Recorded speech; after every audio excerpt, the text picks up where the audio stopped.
The Life of Lord Mahavira, The Embodiment of Love, Part 2 of 5, on Between Master and Disciples, given in Chinese and English on July 20th, 2019 at the New Land Ashram, Taiwan, also known as Formosa.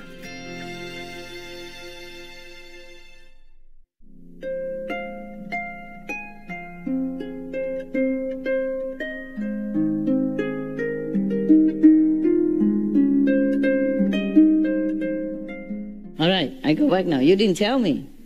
You didn't remind me about my story. I remind myself this time. So he started his meditation, our Lord Mahavira. And then what happened? You know what happened, right? No? So easy to guess. The serpent came back. Who else is there? The black giant serpent came out of its hole, hissing fiercely. It has not seen a human being in a long time. The man was standing firm and fearless with closed eyes. Oh, he didn't like that. The serpent never saw such a man like that. The serpent was very surprised. Yeah. It looks at Mahavira with its venomous eyes. Normally, a snake has venomous tongue and fang, yeah, and a mouth and a throat inside where the venom comes from, right? But this guy, his venom came also through the eyes. There must be some very special demonic serpent. Yes, the demon, they are not always invisible, right? They don't always have fang long like this and the hair, you know, or big red eyes or hairy body, thing like that. They sometimes take a form of human. And if they have enough merit, somehow, then they can stay in human form for a long time. And you could never tell between a real human or a demonic one, yeah? And you also could not tell between a real animal and a demonic one, such as this one. So it's better you don't look into animals' eyes and the human's eyes if you're not sure, okay? Look into the third eye of every being, That will bless them and keep you also safe from their influence. You don't have to hate any person, any being, even a demonic one. But you just have to also protect yourself. You can forgive a tiger or a snake for biting you, but please don't come and say, I forgive you, touch his head and say, I forgive you, or bring him home to show that you're really tolerant and have a good heart. You have to combine love and wisdom. Capito? Yes. Capiche? Yeah. Love doesn't mean you always have to live with enemy, if you can avoid. Love doesn't mean you have to go deep into the jungle, into the den of the tiger and go there and tell him, I love you. I truly love you. I come all this way to show you my love. Okay? Please don't, Don't be silly. Tiger, they don't take the 5 precepts, okay? They don't know what ahimsa mean in Sanskrit or in Hindi, yeah. So don't blame me. Say, Master, teach us to love all beings. If you try to love the tiger this way, then please recite the 5 names, the gift before you go in the den, and be ready to go up to heaven. If that's what you want, that's your freedom of choice. I will not stop you, but please tell your parents and everybody goodbye first, okay, before you go and find the tiger. Now, like flames from a ball of fire, its poisonous eyes emitted waves of venom. It hisses awesomely. But all this had no effect whatsoever on Mahavira. Please don't copy him. He's protected by all heavens and goddesses, at that time. Even though he doesn't require their assistance, but they always keep an eye on him because he's so pure. and so determined to be enlightened, to help other beings. So when the Buddha was sitting alone under the Bodhi tree, he wasn't alone. You can see all the heavenly beings would be around him, but invisibly. Because, I tell you why. 1 second, okay? I put it there so I won't forget. Too long. Perfect size. Because often the highly enlightened being, or not yet enlightened but will be highly enlightened, they will not require mostly any help of any heavenly or physical beings. And even like one time one of the practitioners sitting in meditation, or maybe the Buddha, I don't remember who, the God chakra appeared before him. And the practitioner tell him, oh, yeah, what business you do here? I said, oh, I just come to say hello, pay respect. I say, okay, good, now you can leave. I said, no, how come? Yes, you don't welcome me, I am the God. Many beings would be happy to see me. He said, yeah, but you obstruct my concentration and my vision. Yes. So, in many cases of the very important enlightened beings, when they're meditating, even though they are still not yet in a higher level, all the heavenly beings, many, they will take turn to come and take care of him in case of some very serious problem. But they cannot interfere without the permission of that enlightened being, whether or not he has already become Buddha or not. Therefore, they are invisible. Okay, they hide themselves within the wind, within the sun rays, so nobody can see them. My hufa, my protectors are also like that. I have also normal protectors, but I have protectors also from Yosku. Yeah, they don't let me see them at all, because when I'm in retreat, I should not be disturbed normally. But one time, I don't know why, I just venture outside of my protected area, yeah, without letting them know. Normally I stay inside the gate, about 9 meters distant from, for example, the wall of my cave, okay? 9 meters. And around there, they would tell me to build a little ring of protection. Yeah, about this big, this so wide, and all around, okay? 9 meters around. That day, I don't know why, I walked outside. And when, sometimes I walk outside for fresh air, do walking meditation outside or inside, before I forget. Remind me, the gate, inside.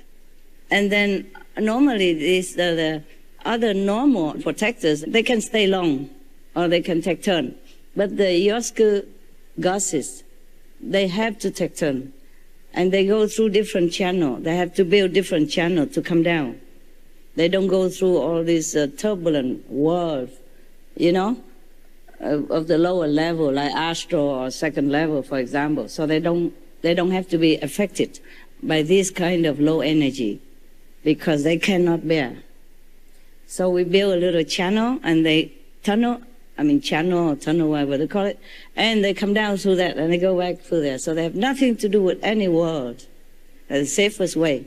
And every 2 days, they have to change guards, because they cannot, even with all the equipment of protection for them, they still cannot stay longer than 2 days. They will not be able to withstand the coarse atmosphere and energy of our planet. Every 2 days, we even have to build new channel, okay? And they come down and build, or they come up and build at the same time, yeah? As they go, they build. Just like if we dive deep into the sea, then we must have the diving suits, yeah, and the oxygen mask and oxygen tank. And they have to have also connection with the boat, ship or something, in case something, okay, they can call for help, okay? Yeah. The same way like that. The Yosku goddesses had to protect themselves in different way. And still, just as the divers who dive deep into the ocean, they cannot stay there forever. despite all their equipment. And even a submarine, for example, if you're inside the submarine still needs to go up sometimes. Similarly, because they're two different worlds. Our world is very coarse. That's why we have this body, so that we can bear it. Without this body, you cannot. Without this body, you will suffer too much. When the baby comes out of the mother's womb at the time of birth, they suffer too much. It's like thousands of needles are pinching them everywhere. And all the radicals or the elements or whatever in the air, will attack them also. Until after a while, then they get used to it. And if any baby has luck to be fed by mother milk, then they have more resistance to the attack of things around us, the elements or the radicals, they call them. Otherwise, they cannot bear it. Their skin is too tender. And they just came from the protected area inside. So they came out and contact with our world, they're so polluted and very contagious and all that. To be born is truly also an agonizing event of our life. That's why the Buddha included birth as one of the 4 suffering. Yeah? Birth, old age, sickness, and death. They're all similar category. Imagine that. Of course, a small little sickness is not counted, okay? Like you have a little runny nose or something, or a little cough, then nowadays we have medicine. And by the way, I tell you again, one of our sisters, she could not eat because whenever she eats, she has some stomach pain. And I say, why didn't you go to doctor? She said, oh, it's just karma. Karma until she became so skinny already. Cannot do that, okay? Maya created karma. But God created doctors and medicine. Use it, for God's sake. I keep telling you since 3 decades already that you have to go to see a doctor if you're sick. Just like if some plants are withering near the VIP house, you have to water them.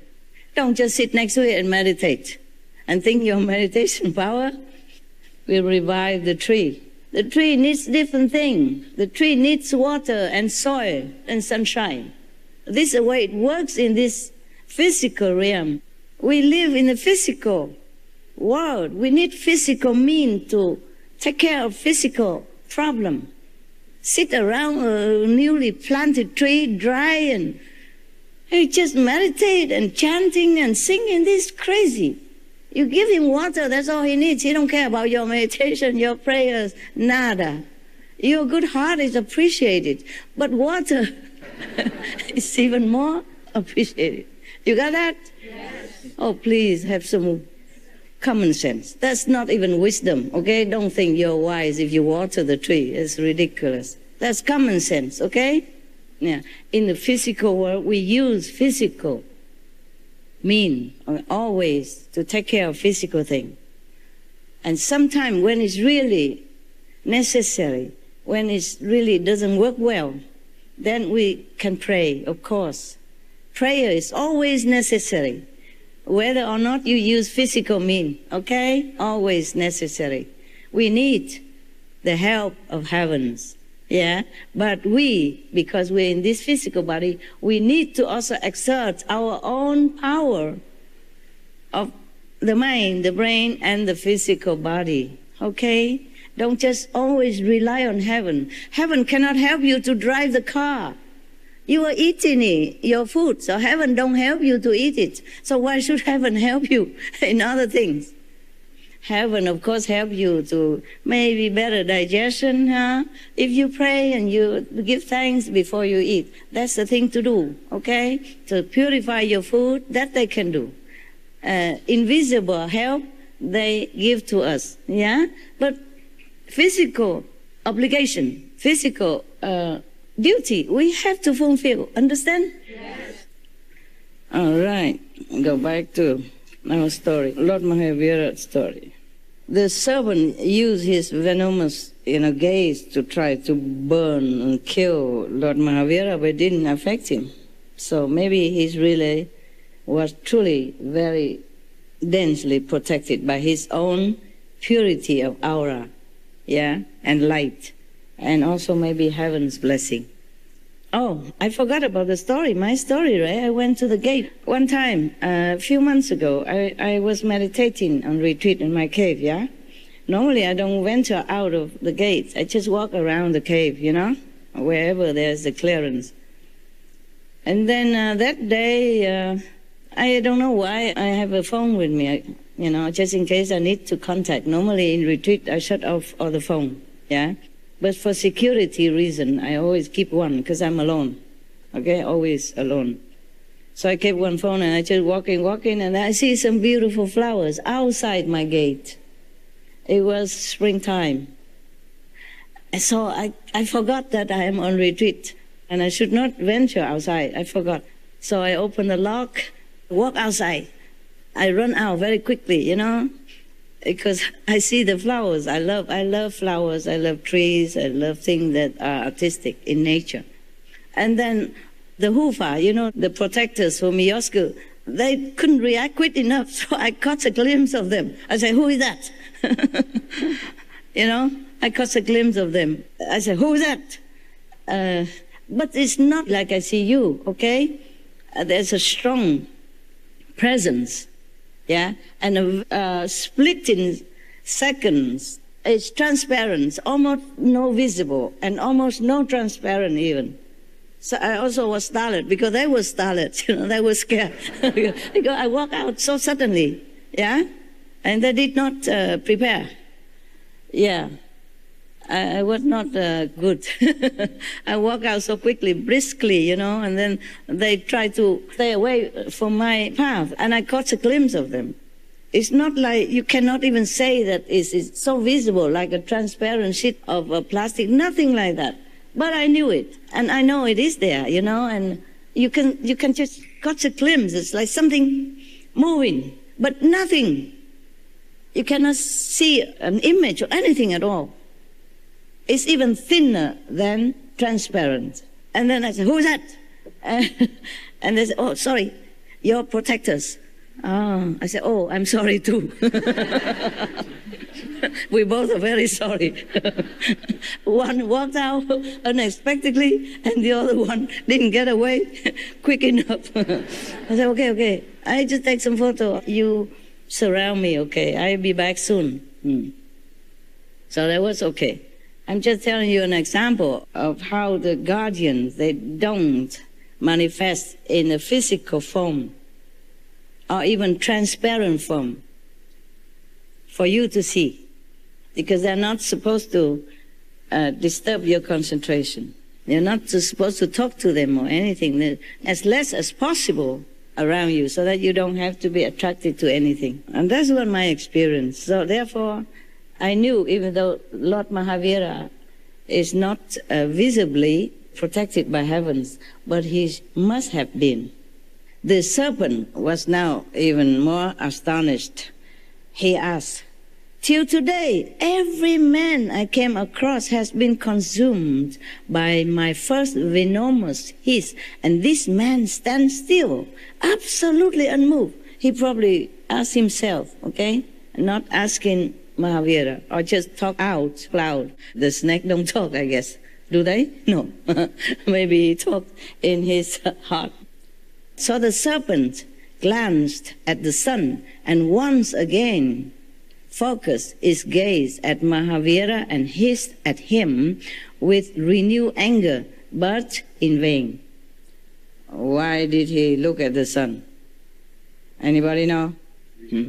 Recharging. Wow, how you know that? You have been serpent in your last life?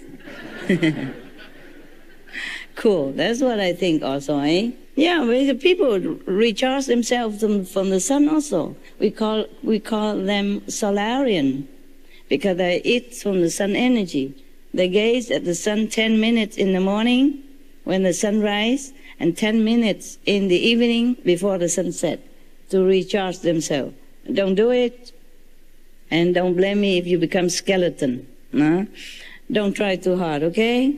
Eat your normal meal, just don't eat too much so that you can meditate.